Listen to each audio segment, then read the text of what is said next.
Hello everyone, I am Mandeep Singh, Faculty of English. Once again, welcome you all at the online study platform of Examify.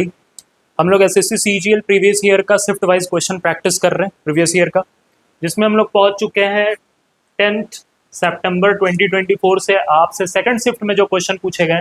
ठीक है भाई, second shift से जो आपसे question पूछे गए आज हम लोग उसके क्वेश्चन डिस्कस करेंगे। डेट देख लीजिए, शिफ्ट देख लीजिए, सेट हो गया टोटल हमारा 5th नंबर आज हमारा सेट है। ठीक है, जो हम लोग प्रैक्टिस करने वाले हैं। सो स्टार्ट करते हैं फर्स्ट क्वेश्चन से। हम लोग का फर्स्ट क्वेश्चन क्या है भाई? फर्स्ट क्वेश्चन लिखा हुआ है select the most appropriate antonym बताना है। एंटोनिम किसका बताना है? एंटोनिम किसका बताना है? अंडरलाइंड वर्ड का।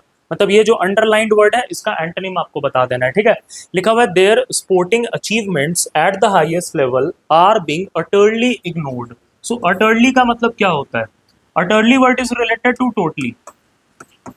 ये टोटली को दिखाता है पूरे तरीके से। ठीक है, इसका हिंदी होता है पूरे तरीके से, कंप्लीटली या टोटली, कंप्लीटली या टोटली। ठीक है भाई, तो इसका अपोजिट जो लगाएंगे, इसका एंटोनिम जो हम लोग लगा पाएंगे, एक्सट्रीमली तो नहीं लगा पाएंगे। एक्सट्रीमली का मतलब बहुत ज्यादा होता है, करेक्टली का मतलब तो सही होता है, और टोटली का मतलब तो टोटली है। तो ये तीनों तो हम लोग लगा नहीं पाएंगे इसका एंटोनिम में। इसका एंटोनिम क्या हो सकता है? मिनिमल। मिनिमल मतलब कम, टोटल मतलब कंप्लीटली पूरा, और मिनिमल उसका अपोजिट मतलब कम, मिनिमम। ठीक है भाई, तो उसका अपोजिट हो जाएगा मिनिमल। ठीक है, सिंपल सा वर्ड था। आते हैं नेक्स्ट क्वेश्चन। नेक्स्ट क्वेश्चन हमारा क्या है भाई? नेक्स्ट क्वेश्चन है आपको बताना है सिनोनिम। सिनोनिम बताना है आपको किसका? स्टेशनरी का। आप जानते हो स्टेशनरी का मतलब क्या होता है? स्टेशनरी का मतलब जो चीज स्टैटिक है। ठीक है, जो चीज फिक्स्ड है, स्टैटिक है, मूव नहीं कर रहा है, जो चीज है ना, जो चीज मूव नहीं कर रहा है, जो स्टैटिक है, फिक्स्ड है, उसको हम लोग बोलते हैं स्टेशनरी। तो उसका अपोजिट क्या होना चाहिए? देखो लिखा हुआ है मोटाई या फिर पोर्टेबल। ये दोनों ही वर्ड्स मूवमेंट से रिलेटेड है। Something that is able to move, ये सब मूवमेंट से रिलेटेड वर्ड्स। स्विंडल का मतलब होता है, स्विंडल का मतलब थोड़ा धोखा देने से रिलेटेड है। To cheat somebody, to cheat somebody या फिर टू डिसीव समबडी, किसी को फ्रॉड कर देना, धोखा दे देना, पैसे वगैरह उसके हथियार लेने, फ्रॉड कर देना किसी से। ठीक है, ये स्विंडल होता है। तो ये दोनों तो हो नहीं पाएंगे। आपको क्या बताना है? सिनोनिम ना, ये दोनों तो एंटोनिम हो जाएंगे ऊपर वाले, क्योंकि मूव करने से रिलेटेड है, और स्विंडल को लेना देना है नहीं उससे। तो वर्ड यहाँ पर क्या निकलेगा? स्टिल, क्योंकि स्टिल मतलब कि स्टिल मतलब भी क्या होता है? आप मैथ्स में पढ़ते होंगे, स्टिल वाटर। स्टिल वाटर का मतलब रुका हुआ पानी। So still word is related to रुका हुआ। आंसर क्या बनेगा? स्टिल। बड़ा ही सिंपल सा वर्ड था, याद रखेंगे हम लोग। Static, fixed.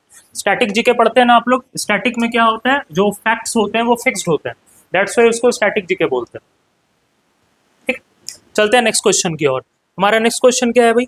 नेक्स्ट क्वेश्चन है हमारा, आपको बताना है appropriate option that can substitute the underlined word. ये सब्स्टिट्यूट कर पाए इस अंडरलाइंड सेगमेंट को। ठीक है, rare species of frogs were very quicker identified by Stella. Rare species of frogs, rare species to frogs होगा क्या?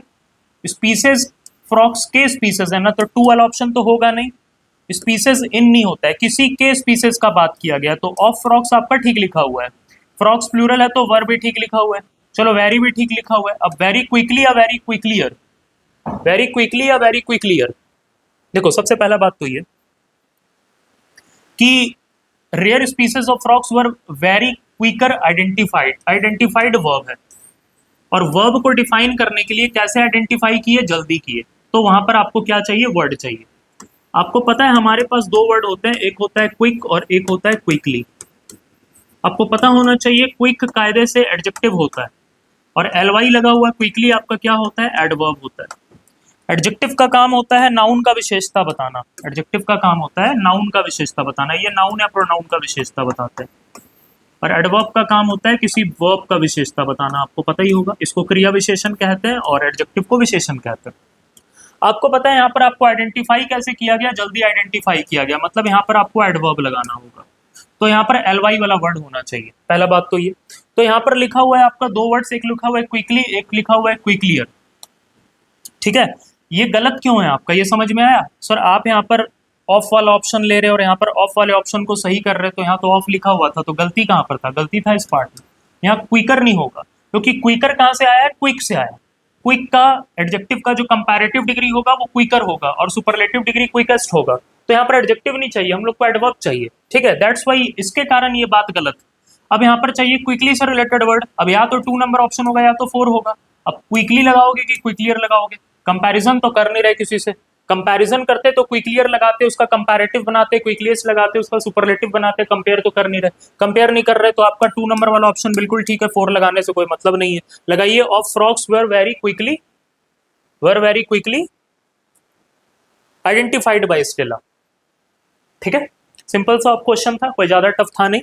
आते मूव करते अगले क्वेश्चन की ओर। अगला क्वेश्चन है हमारा, लिख रहा है select the most appropriate antonym, antonym find out करना है ऑफ द अंडरलाइंड वर्ड, इस अंडरलाइंड वर्ड का, in the following sentences to fill in the blank, मतलब इसका एंटोनिम फाइंड आउट करके इस ब्लैंक में फिल करना है इन ऑप्शंस को देख के। ठीक है, चलो देखते हैं। Most of the flowers Bloom in the spring season, Bloom मतलब क्या होता है? ब्लूम का मतलब होता है कि कोई चीज, ब्लूम का मतलब क्या होता है? ब्लूम का मतलब होता है कि कोई चीज क्या हो रहा है, खिल रहा है। ठीक है, खिलना, फ्लावर्स का खिलना in the spring season, but they start to dash during summer, पर समर में वो क्या होने लगते हैं भाई, कहीं खिल रहे हैं और लिखा हुआ है बट बीच में, तो ये तो कॉन्ट्राडिक्टरी बात करेगा, मतलब कहीं खिल रहे हैं तो कहीं मुरझाएंगे, सिंपल सा बात है। दिमाग हमारा काम किया, लिखा हुआ फ्लश, फ्लश का मतलब क्या होता है? फ्लश जो आप वॉशरूम में करते हैं फ्लश, ठीक है भाई, कॉम्बोर्ड में फ्लश क्लियर करने के लिए वाटर का यूज किया जाता है, ठीक है, वो होता है फ्लश। और चेहरे का लाल हो जाना भी बहुत बार फ्लश कहते हैं, मान लो आप इमोशंस के कारण, गुस्से के कारण आपका चेहरा लाल हो गया तो उसको भी फ्लश कहना करते हैं, तो फ्लश होगा नहीं। ठीक है, ब्लश नहीं है, फ्लश है, ब्लश का मतलब शर्माना होता है, वो अलग चीज है। विदर का मतलब मुरझाना होता है, यहाँ पर यही आंसर होगा, क्योंकि फ्लोरिश का मतलब भी सक्सेस से रिलेटेड है, कोई चीज सक्सेस हो रहा है, फ्लोरिश कर रहा है, और ब्लॉसम मतलब भी खिलना होता है, तो ये ऑप्शन तो हो नहीं पाएंगे। विदर हमारा ठीक है, विदर का मतलब होता है मुरझाना, यहाँ पर विदर लगाना पड़ेगा आपको, जो कि ब्लूम का एंटोनिम होगा और इस ब्लैंक में फिल हो पाएगा, क्योंकि समर आते आते फ्लावर्स धूप में मुरझाने लगते हैं। सिंपल सा बात है, बड़ा सिंपल है। चलते हैं अगले क्वेश्चन की ओर। अगला क्वेश्चन क्या है हमारा? अगला क्वेश्चन हमारा PYQ दिया है, सॉरी इसने दिया है arrangement, arrange the parts in the correct order. इतना छोटा सा अरेंजमेंट, इतना आसान भाई, क्या ही है इसमें? हाँ? क्या ही है इसमें, सोचो। सब्जेक्ट पकड़ो, वर्ब पकड़ो, सिंपल लिखा हुआ है शी, सब्जेक्ट, सब्जेक्ट के बाद क्या आता है? Verb, baked, what, a delicious chocolate cake.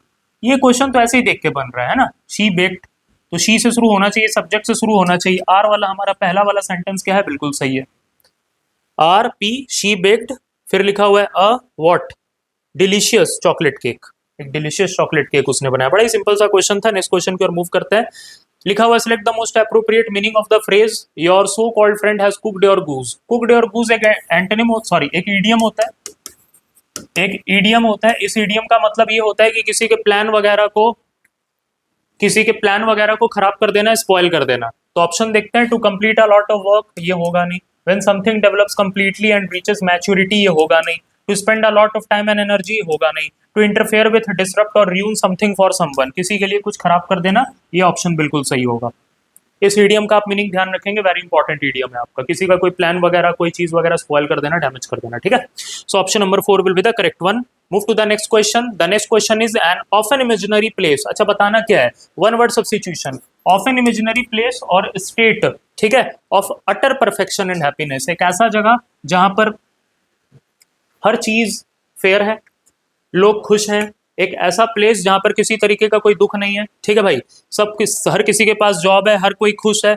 ऐसे इमेजिनरी प्लेस को, कोई सोशल डिसऑर्डर नहीं है, ऐसे इमेजिनरी प्लेस को हम लोग कहते हैं यूटोपिया। ये आपका आंसर होगा, ऐसे इमेजिनरी प्लेस को हम लोग यूटोपिया कहते हैं, ठीक है भाई, ध्यान रखना है। अच्छा, अगला वर्ड लिखा हुआ है यूफोरिया। हम लोग सारे वर्ड्स के मीनिंग देखते हैं, हम लोग का आदत है भाई। यूफोरिया का मतलब क्या होता है? यूफोरिया रिलेटेड टू हैप्पीनेस, है ना, ये हैप्पीनेस से रिलेटेड है, बहुत ज्यादा खुशी, हैप्पीनेस से रिलेटेड वर्ड है यूफोरिया। अच्छा, डिस्टोपिया क्या है भाई? डिस्टोपिया जो है वो यूटोपिया का अपोजिट हो गया ना, डिस्टोपिया हो गया यूटोपिया का अपोजिट, इसका एंटोनिम है। मतलब यहाँ पर आप ये इमेजिन कर रहे हैं कि सब कुछ अच्छा अच्छा है, एक ऐसा प्लेस, और एक ऐसा प्लेस जहां पर आप ये इमेजिन कर रहे हैं कि सब कुछ क्या है? अनफेयर है, सब कुछ खराब है, सब कुछ डिसऑर्डर में है, सब कुछ डिस्टर्ब्ड है, तो वो डिस्टोपिया हो जाएगा, एक ऐसा इमेजिनरी प्लेस, ठीक। And the last word is inferno. Inferno का मतलब क्या होता है? वेरी लार्ज फायर, बहुत बड़ा, जैसे जंगल उंगल में आग नहीं लग जाता है, वेरी लार्ज फायर, अनकंट्रोल्ड वे में एकदम जंगल में आग एकदम सुलगने लगता है, बढ़ने लगता है, उसको इन्फर्नो कहते हैं।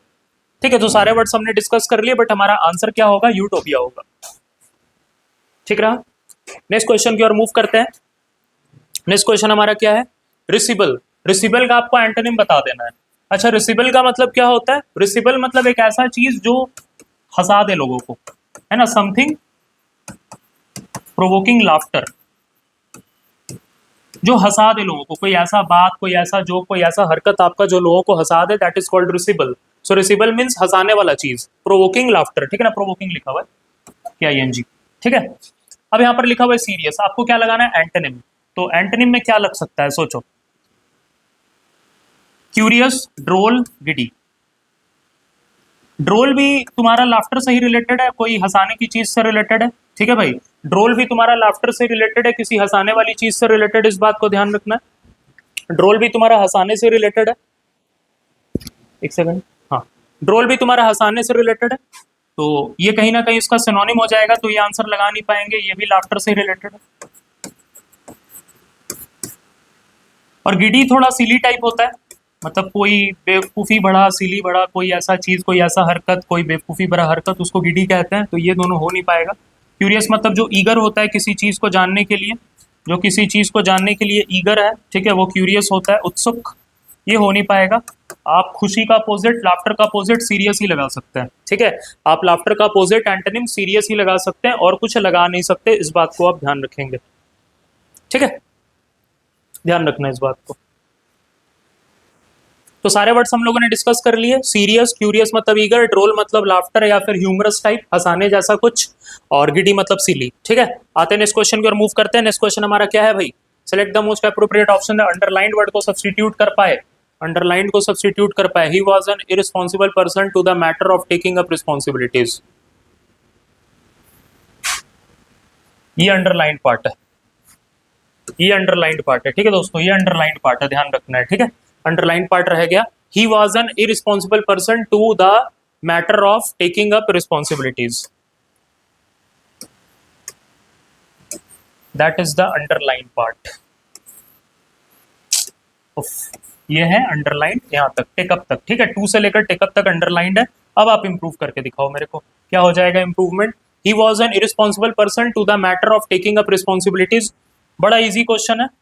रिस्पॉन्सिबल इंसान किसी चीज में होता है, रिस्पॉन्सिबल टू नहीं होता है, sorry, he was an irresponsible person to, irresponsible person to नहीं होगा, इरिस्पॉन्सिबल पर्सन एट नहीं होगा, इरिस्पॉन्सिबल पर्सन इन होता है, बाई नहीं होगा, अलोंग नहीं होगा, irresponsible person in the matter, किस मैटर में, of taking up, taking up what, responsibilities, responsibilities नहीं लेना चाहता है, इस मैटर में वो क्या है, इरिस्पॉन्सिबल है। सिंपल सा बात है, लॉजिकली आप सोच सकते थे 2 नंबर ऑप्शन आपका बिल्कुल क्या होगा, करेक्ट वन होगा, ठीक है।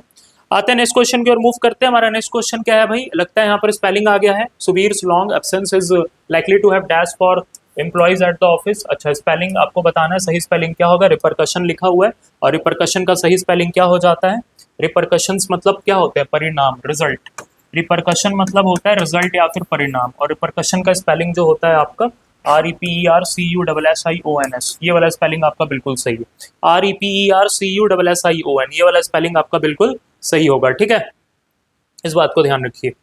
आते मूव करते हैं नेक्स्ट क्वेश्चन की ओर। नेक्स्ट क्वेश्चन हमारा क्या है, प्रिविलेज बताना है, प्रिविलेज बताना है आपको, प्रिविलेज का स्पेलिंग बताना है, सही वाला बताना है ना, करेक्टली स्पेल्ड बताओ। PRIVILEG, ये वाला स्पेलिंग आपका बिल्कुल सही होता है प्रिविलेज का, बड़ा सिंपल स्पेलिंग है। प्रिविलेज का मतलब क्या होता है, प्रिविलेज का मतलब होता है एडवांटेज, ठीक है, किसी चीज पर एडवांटेज, ठीक है, किसी चीज पर एडवांटेज आपको मिलता है, प्रिविलेज मिलता है, इस बात को ध्यान रखना है। बड़ा सिंपल स्पेलिंग था, ज्यादा टेंशन नहीं लेना है ये सब क्वेश्चन का। आ जाओ अगले क्वेश्चन पे, क्या है भाई, अगला क्वेश्चन है हमारा, select the option that correctly expresses the given sentence in passive voice पे, इसको ये करना है। The share holders will elect, passive कर दो, विल इलेक्ट, विल इलेक्ट क्या है, विल क्या है, मॉडल है, किसी भी मॉडल के साथ, किसी भी मॉडल के साथ बेस वर्ब यूज होता है, किसी भी मॉडल के साथ बेस वर्ब यूज होता है, V1, किसी भी मॉडल के साथ बेस वर्ब V1 यूज होता है। इसका पैसिव बनाने के लिए यहाँ पर लिख लो, बेस वर्ब होता है, बेस वर्ब है, लेकिन हम लोग V1 लिख लेते हैं, कोई बात नहीं। अच्छा, इसका पैसिव बनाने के लिए हम लोग किसी भी मॉडल के साथ B + V3 का फॉर्मेट यूज करते हैं, कई बार प्रीवियस क्वेश्चंस में बता चुका हूँ। ऊपर वाला स्ट्रक्चर एक्टिव है, नीचे वाला स्ट्रक्चर पैसिव है, this one is active and this one is passive, ठीक है भाई। तो मॉडल + B + V3, तो यहाँ पर विल इलेक्ट का विल भी इलेक्टेड हो जाएगा, तुम विल भी इलेक्टेड वाला ऑप्शन ही डायरेक्ट खोजो ना यार। ये देखो विल भी इलेक्टेड लिखा है, ये ऑप्शन सही हो सकता है, इसमें विल भी इलेक्टेड नहीं है, इसमें विल भी इलेक्टेड नहीं है, और इसमें भी विल भी इलेक्टेड है, तो ये 2 में है भाई, ये भी हो सकता है ना। तो 2 हट गया और 3 हट गया, 2 और 3 हट गया। अब देखो होगा क्या, the share holder will be elected him a director, will be elected him a director, तो दोनों में से कौन सा सही होगा? ही विल बी इलेक्टेड तो दोनों में है, ही विल बी इलेक्टेड दोनों में है। As director, by the shareholder या अ डायरेक्टर, खाली अ डायरेक्टर लिख देने से हो जाएगा। तो कंप्लीट सेंटेंस लिखेंगे ना हम लोग, बाय द शेयर होल्डर भी तो लिखना पड़ेगा कि he will be elected as director, उसको डायरेक्टर अपॉइंट किया गया किनके द्वारा? शेयर होल्डर के द्वारा। तो ये वाला ऑप्शन ज्यादा बेहतरीन है, फोर्स है। भले वर्ब फॉर्म यहाँ पर भी सही था, यहाँ पर भी सही है, लेकिन ये कंप्लीट आपका मीनिंग दे रहा है पूरे सेंटेंस का, तो ए होना चाहिए, मतलब वन होना चाहिए। बात को समझ रहे हो ना? शेयर होल्डर वगैरह लिखा नहीं इसलिए नहीं लिया, ठीक है ना भाई। आ जाओ अगले क्वेश्चन पे चलते हैं। अगला क्वेश्चन हमारा क्या है? अगला क्वेश्चन है what the idiom, what does the idiom of bite the bullet. Bite the bullet, bullet को तुम बाइट कर रहे हो, इसका मतलब तुम क्या कर रहे हो? डिफिकल्ट सिचुएशंस को तुम फेस कर रहे हो। You are ready to face the difficult situation with a lot of, with full of courage. बिल्कुल करेज के साथ आप डिफिकल्ट सिचुएशन को फेस करने के लिए तैयार है। You are ready to do that, it means bite the bullet. Option number 2 बिल्कुल सही होगा। अगला क्वेश्चन क्या है भाई? अगले क्वेश्चन में रीअरेंज करना लिखा हुआ है। It's first constitution and soon got himself elected the administration of the country general Ayub Khan took over after Pakistan framed. मैं आपसे हमेशा कहता हूं फर्स्ट सेंटेंस फाइंड आउट किया करो, पेयर फाइंड आउट किया करो, क्वेश्चन आसान हो जाएगा। मेरा दिमाग इस क्वेश्चन को देख के ये काम किया, मेरा दिमाग इस क्वेश्चन को देख के ये काम किया कि आफ्टर पाकिस्तान फ्रेम्ड, तो पाकिस्तान ने कुछ तो फ्रेम किया। क्या फ्रेम किया जाता है? रूल्स, रेगुलेशन या कॉन्स्टिट्यूशन। मतलब एस का रिलेशन किससे है? ओ से है, मतलब एस ओ का एक पेयरिंग जरूर बनेगा।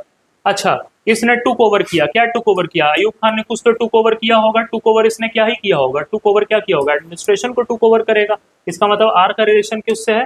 क्यू से है। तो मैं ऐसे लॉजिक लगाता हूँ फट से और मेरा आंसर फट से आ जाता है मेरे हाथों में, ठीक है भाई।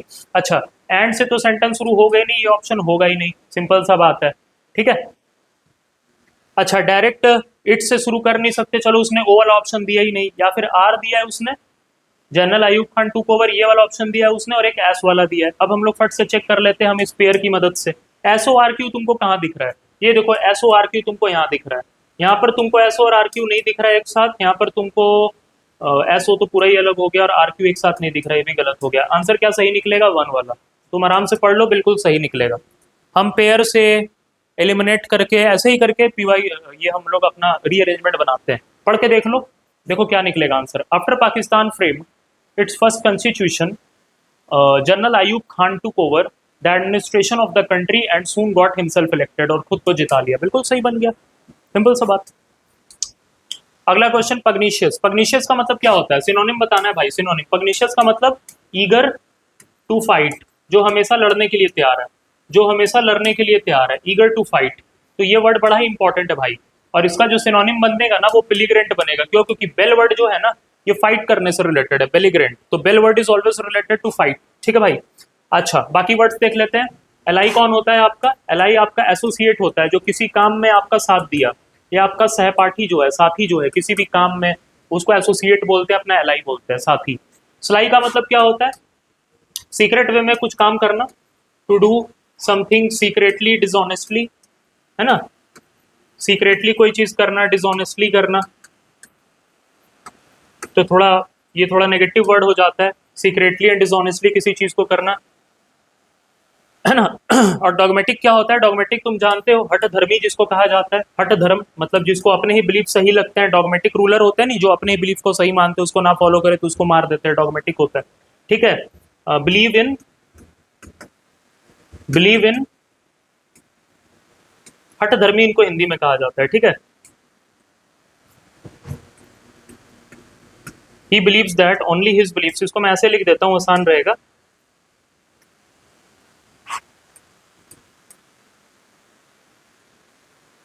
बिलीफ, हठ धर्मी लिख लो ना, तुम समझ जाओ, हठ धर्मी होगा, ठीक है। हमें क्या ही लिखो इसके बारे में, मतलब जो सिर्फ अपने बिलीफ्स को ही सही मानता है, अपने बिलीफ्स को फॉलो करता है, और दूसरों से भी एक्सपेक्ट करता है कि वो उसके बिलीफ्स को फॉलो करे, हठ धर्मी, ठीक है ना। इसको हठ धर्मी कहा जाता है, हठ धर्मी, ठीक है ना, हठ धर्मी कहा जाता है। इस बात को ध्यान रखना, ठीक है ना। Followers of one own belief, जो अपनी बिलीफ को फॉलो करे, ऐसे करके ध्यान रखना, उसको डॉगमेटिक कहते हैं, ठीक है। आंसर क्या होगा भाई? आंसर बिलीग्रेंट होगा। आंसर 100% क्या होगा? आंसर 100% बिलीग्रेंट होगा, ठीक है। नेक्स्ट क्वेश्चन, नेक्स्ट क्वेश्चन क्या है भाई? It is also called a nuclear family. अच्छा, क्या बोला गया भाई? इसमें भी अरेंज करना है, ओहो ठीक। It is also called as nuclear family. ये फर्स्ट सेंटेंस होगा नहीं क्योंकि इट इज ऑल्सो करके लिखा हुआ है, ऑल्सो हमेशा आगे का बात बताता है, ये वाला ऑप्शन हट गया। It is good to be in a small family because there is better management of resources.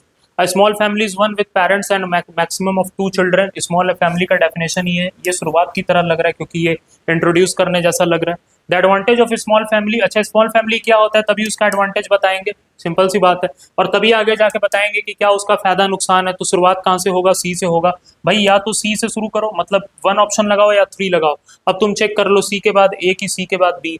अब सी के बाद अगर हम लोग ये वाला ऑप्शन लेके चलते हैं 1 वाला, तो स्मॉल फैमिलीज 1 विथ ये लिखा हुआ है, और सी के बाद लिखा हुआ है फिर it is also called as nuclear family, इसको न्यूक्लियर फैमिली भी कहते हैं, सही लग रहा है। फिर लिखा हुआ है advantage of small families are numerous, उसमें से एक एडवांटेज क्या बताया कि it is good to be in the small family. मेरे हिसाब से यही आंसर सही है क्योंकि ये प्रॉपरली अरेंज्ड है। 3 को भी चेक कर लो एक बार, 3 को भी चेक कर लो। स्मॉल फैमिली का डेफिनेशन दिया गया, फिर लिखा गया B, it is good to be the small family because there is better management of resources. तो ये एक एडवांटेज है। आप ये बताओगे पहले कि कौन कौन सा एडवांटेज है, कि इसके कई सारे एडवांटेज है, तब तो जाके पहला दूसरा एडवांटेज बताओगे ना। तो ये बात पहले बोलोगे तब ना ये बात बोलोगे। दैट्स वाई 1 वाला ऑप्शन सही है, 3 भी आपका गलत हुआ according to arrangement. According to arrangement आपका ये ऑप्शन क्या हो गया, गलत हो गया, इस बात को ध्यान रखना है। मूव करते हैं नेक्स्ट क्वेश्चन की ओर। और आपका जो नेक्स्ट क्वेश्चन होने वाला है वो होने वाला है, parts of the following sentence have been given as option, select the option that contains an error, no other place in the country is so better as Gulmarg.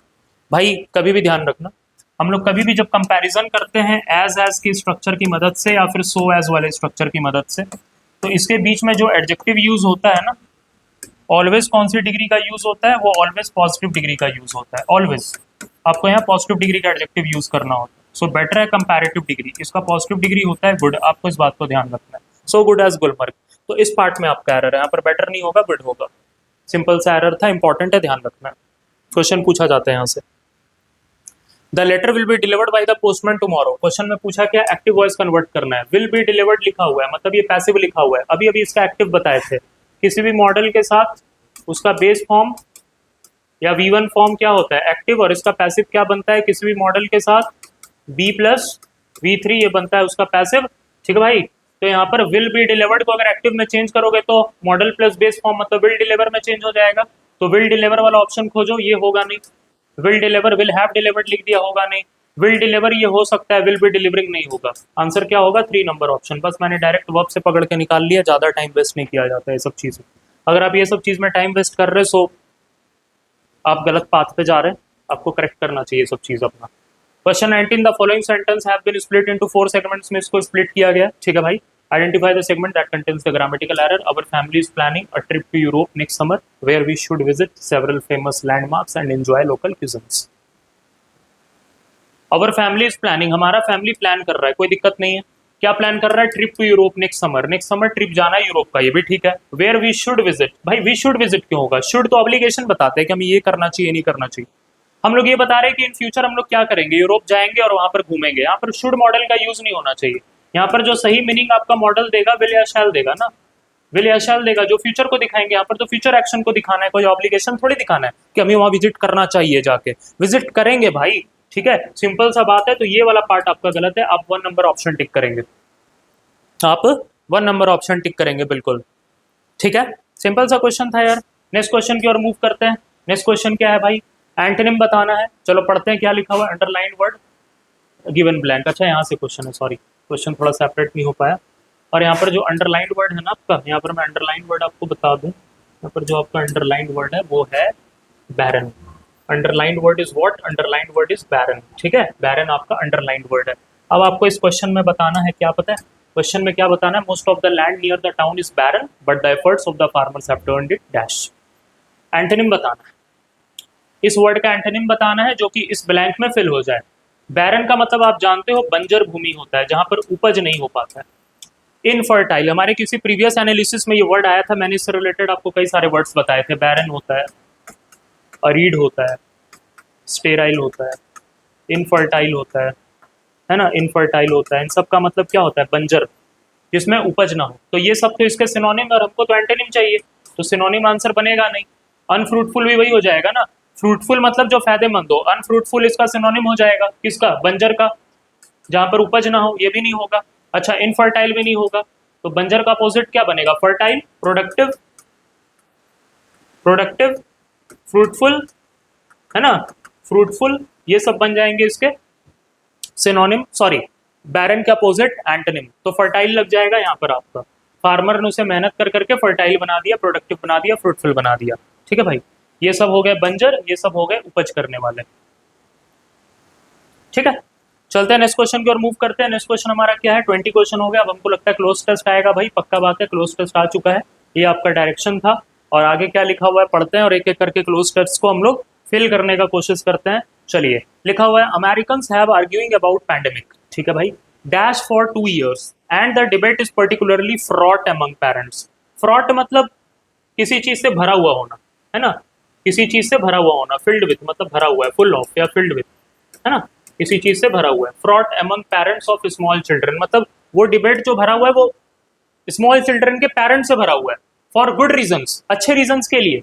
While dash such as masking and isolation, isolation मतलब जो आपको ये कर दिया जा रहा था, लोगों से अलग कर दिया जा रहा था, अकेला सेपरेट कर दिया जा रहा था, मीन्स टेम्पररी डिस्कम्फर्ट और inconvenience for most people. They are dash for still developing young children and more mysterious and possibly more significant and lasting. तो उसका जो इफेक्ट पड़ा है आइसोलेशन में, 15 दिन आपने बंद कर दिया रूम में, बेचारा डिप्रेशन में चला गया, ये सब चीज़ के लॉन्ग लास्टिंग इफेक्ट पड़े हैं आफ्टर द पेंडेमिक। आप भी जानते होंगे, अगर आपको हुआ होगा तो, मेरे को भी हुआ था। ठीक है, मेरे साथ भी कुछ ऐसे ही हुआ था। चलो ठीक है, अपना कहानी बाद में कभी शेयर करेंगे, अभी क्वेश्चन सॉल्व कर रहे हैं तो क्वेश्चन ही सॉल्व कर लेते हैं। ठीक है ना भाई, क्या हो जाएगा, pandemic dash for 2, pandemic restrictions, pandemic intemperance, pandemic advantages, pandemic handicap. अच्छा, वैसे तो यहाँ पर बाकी वर्ड्स के मीनिंग तो तुमको पता ही होंगे, लेकिन इनटेम्परेंस का मतलब क्या होता है? इनटेम्परेंस का मतलब होता है समथिंग अनकंट्रोल्ड, है ना, समथिंग अनकंट्रोल्ड, जो चीज कंट्रोल नहीं है, मतलब बहुत ज्यादा हो रहा है, हद से ज्यादा हो रहा है। ठीक है, अरे अनकंट्रोल्ड, समथिंग अनकंट्रोल्ड, ठीक है, intemperance, out of control, uncontrol type. ठीक है, तो क्या लगाना चाहिए, about pandemic restrictions for 2 years arguing कर रहे हैं। पैंडेमिक में क्या लगे थे, रेस्ट्रिक्शंस लगे थे ना, एडवांटेज नहीं होगा, हैंडीकैप नहीं होगा, अनकंट्रोल नहीं होगा। पैंडेमिक में क्या लगे थे, रेस्ट्रिक्शंस लगे, आपको घर में रहना है, बाहर नहीं निकलना, ये वो वगैरह फलना ढिकना। ठीक है, चलो ध्यान रखना है, रेस्ट्रिक्शंस लगे तो ये ऑप्शन आपका बिल्कुल सही होगा। आते अगले क्वेश्चन की ओर, मैंने हर जगह पैसेज भी लिखा है और ऑप्शन भी लिखा है, ध्यान से देखते रहो। तो वहां पर हमारा वो फिल हो गया, good reasons while dash such as masking and isolation, while brandings, measures, models या स्लगिशनेस। वैसे स्लगिश का मतलब क्या होता है, स्लगिश का मतलब होता है लेजी होना, स्लगिश का मतलब होता है लेजीनेस। ठीक है, स्लगिश का मतलब होता है लेजीनेस, स्लो। स्लगिश का मतलब होता है स्लो या फिर लेजीनेस, ध्यान रखिएगा, स्लो भी होता है, स्लगिश इकोनॉमिक ग्रोथ, स्लो। ठीक है, अच्छा, ब्रांडिंग्स, मेजर्स, मॉडल, स्लगिशनेस, ये मास्किंग, आइसोलेशन, ये क्या था, ये मेजर्स थे ना, किससे बचने के लिए, कोविड से बचने के लिए, ये मेजर्स थे, मॉडल्स नहीं थे, स्लगिशनेस नहीं थे, या फिर ब्रांडिंग्स नहीं था, ये सब। आते हैं अगले क्वेश्चन की ओर। अगला क्वेश्चन हमारा क्या है, अगला क्वेश्चन हमारा लिखा हुआ है inconvenience for most people, their dash for still developing, their marginalization, their foundations, their disapproval, their consequences. क्या लगाया जाए, their dash for still developing young children are more mysterious and possibly more significant and lasting.